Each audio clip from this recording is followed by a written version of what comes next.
আমাদের ইমরান প্রতাপগড়ি আর আহমেদাবাদের মঞ্চ থেকে জাতীয় কংগ্রেসের নেতা আগামী দিনে ভারতবর্ষের ভবিষ্যৎ গান্ধীবাদীর রাজনীতি রাহুল বন্ধ করুন। মিটিং চলছে, মিটিংয়ের সাথে সরকার বন্ধ করুন, গাড়ি করে যাওয়ার ব্যবস্থা করে দিন।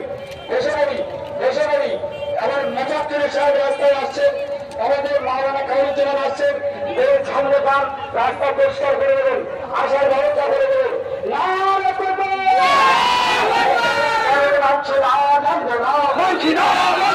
বিজেপির কারা কারণ মানছে না,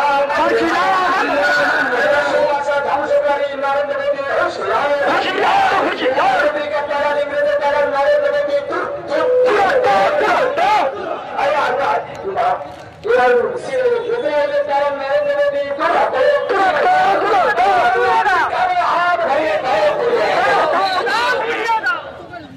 আমি বলবো দেশ বাঁচাও, আপনারা বলবেন সংবিধান বাঁচাও।